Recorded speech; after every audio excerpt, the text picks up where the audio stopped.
एक बार की बात है। एक शहर में रोनी नाम का लड़का अपने मम्मी पापा और छोटी बहन रुचि के साथ रहता था। एक दिन उसकी बहन बहुत बीमार थी और रोनी टीवी पर जादुई चिराग और जिन्न की कहानी देख रहा था। तभी उसकी मां ने टीवी बंद कर दिया और उसे अपनी बहन के लिए दूध लेने के लिए भेजा दिया। वापस आते वक्त उसे कूड़े के ढेर में कुछ चमकता दिखा। वह उसके करीब गया तो उसने देखा कि वहां एक बहुत ही सुंदर जादुई चिराग पड़ा है। रोनी को वह चिराग देखकर उस टीवी शो की याद आ गई।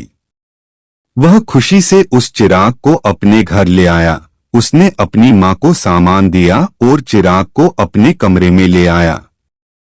उसे कुछ समझ नहीं आया कि क्या करना है, तो एकदम उसे उसके सामने एक रुमाल दिखा। तो उसने चिराग को रुमाल से घिसा।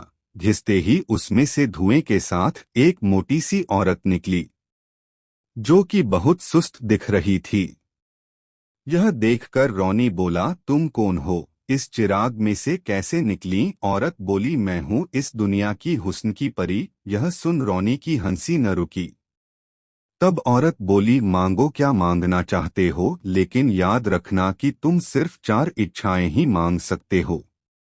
जिसपे रोनी पहले तो ऐसी चॉकलेट मांगता है कि जिसे जितनी मर्जी खाओ वो खत्म ही नहीं होगी। दूसरी इच्छा रोनी की होती है कि वो अपने पसंद हीरो से मिलना चाहता है। वो इस इच्छा को पूरी करती है वर्टिकल बार, लेकिन वह हीरो बीमार होता है, जिस कारण वह बिस्तर पर लेटा होता है। यह देखकर रोनी को बहुत गुस्सा आता है।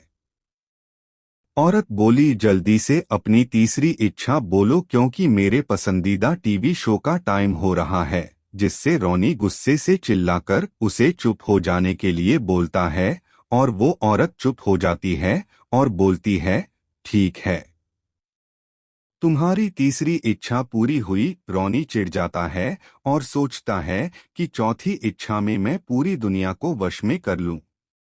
जैसे ही वो चौथी इच्छा बोलने लगता है, तभी उसकी मम्मी उसकी बहन को गोद में उठाकर लाती है और रोते हुए बोलती है, रोनी बेटा, तुम घर का ध्यान रखना, मैं रुचि को लेकर हॉस्पिटल जा रही हूँ क्योंकि उसे बहुत तेज बुखार है। यह देखकर रोनी शांत होकर अपनी बहन को ठीक करने की इच्छा मांगता है, जिसके बाद रुचि एकदम ठीक होकर हंसने खेलने लगती है।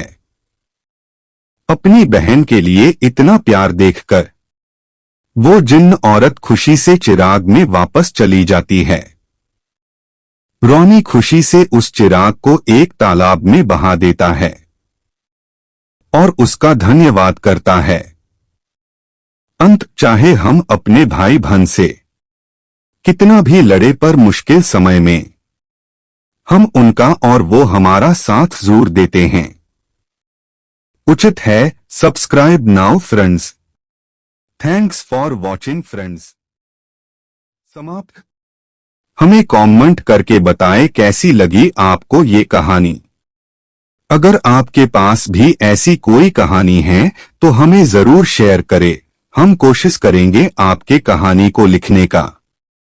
आशा करता हूं कि मेरी यह स्टोरी अच्छी लगी होगी आप लोग को। इस आलेख को पढ़ने के लिए धन्यवाद।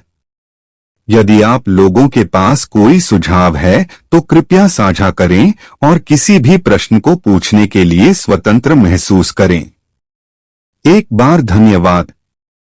Emotional story in Hindi, daily story in Hindi सुनने के लिए देखते रहे हमारे चैनल। उचित है।